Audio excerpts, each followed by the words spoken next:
So let's start with electric vehicles because there is this big push for electric vehicles. It's the future, it's green energy, and I kind of ask myself, is it really better for the environment? Are we actually doing ourselves a favor by switching? And, you know, the answer is yes, of course, because it's not, it recharges and you're able to go over and over again without using a propellant, right?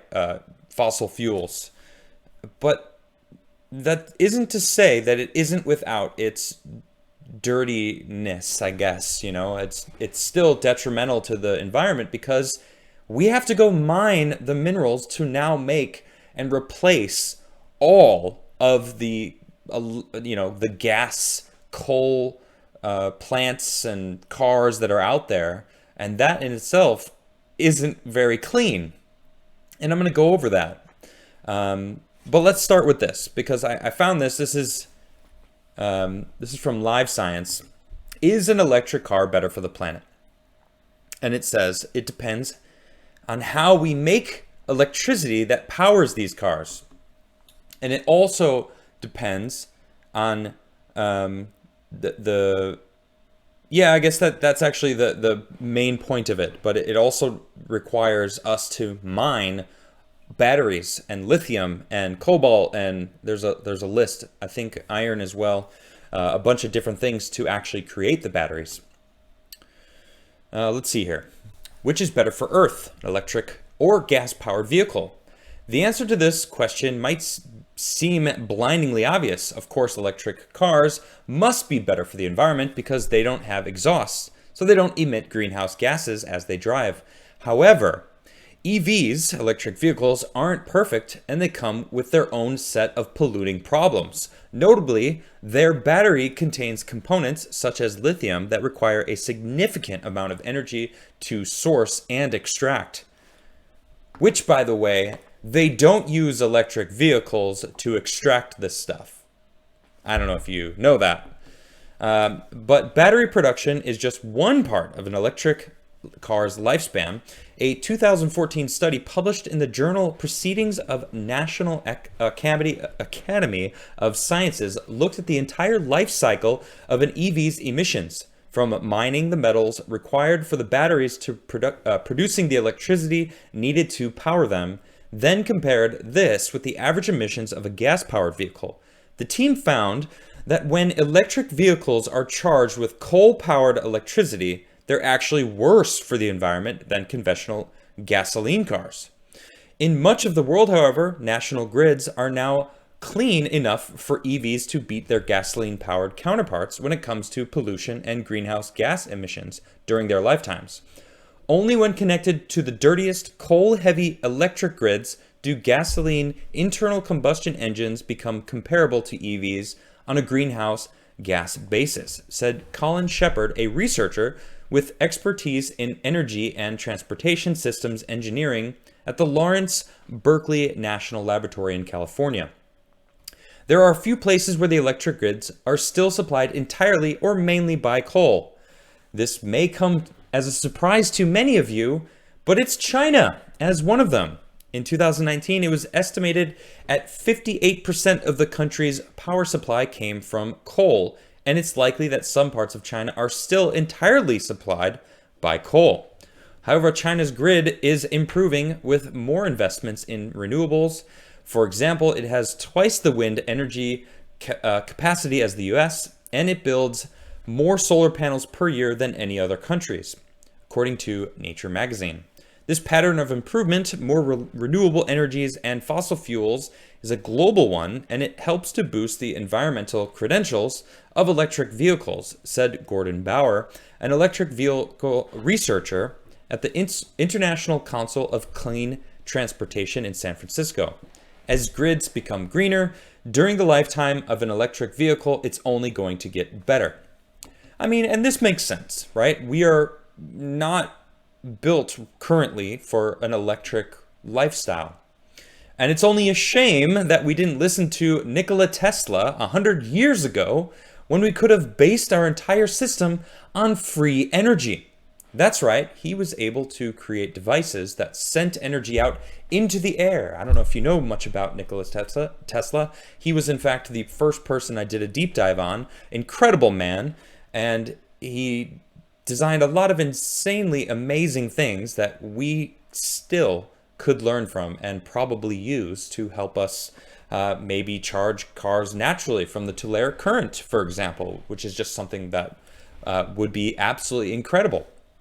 I mean, the problem, I think, lies in the average person can't afford an electric vehicle in the first place.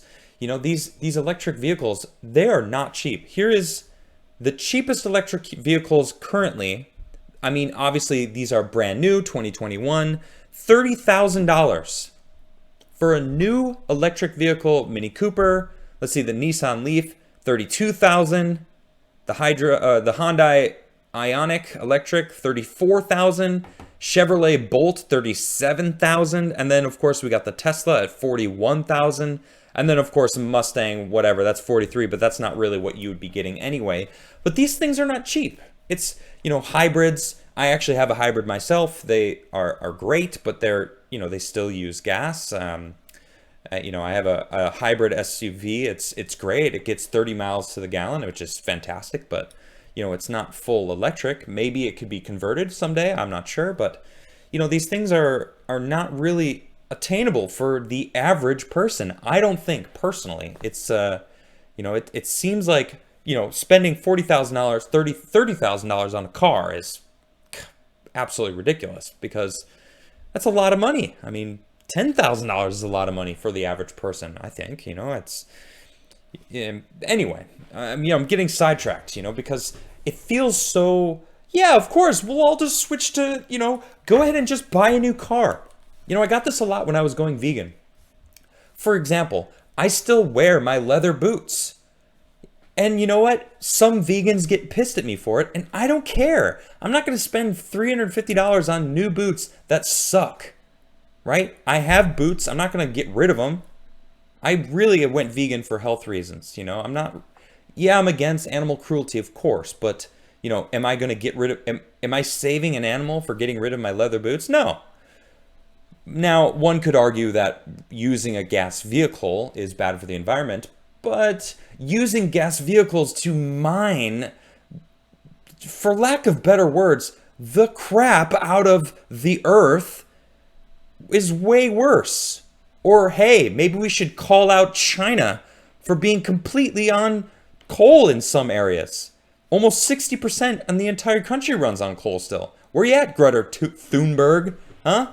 You love calling out America. Well, America happens to be on the forefront of moving towards green energy. Okay, sure, China has a lot more wind farms, but they also have over 1 billion people population.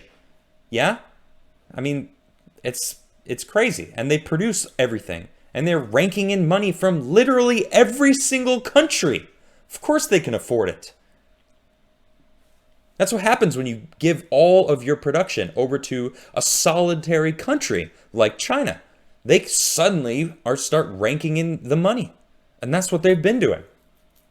And I'm gonna get to that in a little bit, but before I do, I want to say there's a new push for digging for these materials. Billionaire-backed mining firm to seek electric vehicle metals in Greenland. Where have we heard about Greenland recently? Oh yeah, Trump wanted to buy Greenland. And people thought he was crazy. They were like, no way, why is this guy's crazy? What's this president doing? It turns out it's actually a fairly decent idea. Why? Because it's rich. It's rich with minerals. This is just showing you mineral exploration company Cobalt Metals, backed by billionaires Jeff Bezos, Bill Gates. Also, where is it? And Michael Bloomberg. Would you look at that? These billionaires, they're getting together, starting a company to now mine the minerals that they're going to force everyone to switch to. The new infrastructure plan. I don't know if you know about that, but it's going to basically get rid of gas vehicles. Like, don't get me wrong, okay? I'm all for green energy. I'm all for moving forward into a cleaner Earth. Don't get me wrong, all right? I want to make that clear. But I also am a realist, okay? And this is going to force a lot of people to not be able to buy cars, to own vehicles, to have the freedom to live somewhere and be able to drive somewhere to work. It's going to get worse. Do you see the picture that I'm painting right here? These people are they're switching, right? The elites, the power really is where power comes from. I mean power to fuel your cars, to make sure your refrigerator turns on, the lights turn on at night, the heating and air conditioning work so that you don't die from cold in the wintertime, right? This is the true power on the planet, I think. Just my own personal viewpoint on it.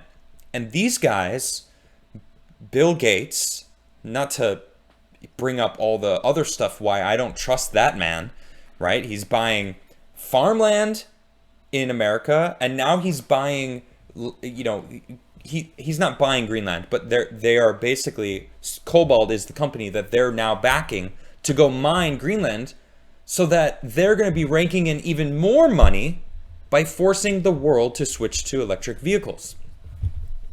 I think there's a better way. I don't know what it is. I'm not claiming I have any answers, because, for someone to claim they have the answers is,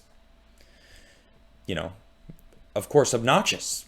There are no answers. No one person could have the answers. But it's scary because, Greenland, here's the scary part, right? Greenland minerals sitting on rare earth sleeping giant. Now here's Greenland already managed to lasso a major Chinese rare earth investor with a balance sheet worth $4.5 billion. China already has its hand on Greenland. Yeah, they're already ready. And say what you will about Marjorie Greene. Okay? People love to vilify this woman, but she's got some good points sometimes. Okay, I can't say I always agree with her, but look at this. This is from Gitter. I actually haven't signed up to this yet. I probably should. She goes, votes next week for the $1.2 trillion infrastructure and $3.5 trillion budget bills are the most dangerous and deceptive bills Democrats have yet to pass. These bills will make AOC's Green New Deal law and will destroy American independence and enslave us to China. She continues and explains, we will be forced to drive electric vehicles by law, and all vehicles sold in the US by 2030 will be EV only. EV operates with battery engines. China dominates the world's battery market at over 75%. And the US only has a fraction of the entire process, ranging from 0 to 10%. Americans will depend on China to drive their cars. Batteries are made with rare earth minerals. China controls 80% plus of all of the Earth's rare mineral mines. And now it gets real juicy. Afghanistan has $1 trillion plus in rare earth minerals. Now, do you get it? And look at this map. Let me blow this up a little bit so you can see it. They've got copper mines, iron deposits, neobium, cobalt, gold, molybdenum. All these things are absolutely needed. Copper, iron. $1 trillion worth of untapped mineral deposits in Afghanistan. No wonder China's backing Afghanistan. No wonder they're working with Taliban. Yeah, sure. You do whatever you want. We've got the power to crush you anyway. And we would. Of course, this is China speaking. Because they want those minerals. And they want to control the entire planet. If China gets control of Greenland, which it seems like they've got the jump on even this company that is backed by a couple billionaires in America. Sure, like that, I trust them more anyway. I mean, I don't trust any of these people. But we are going to be stuck on forcing to go to China for this stuff. It's a problem. It's a problem.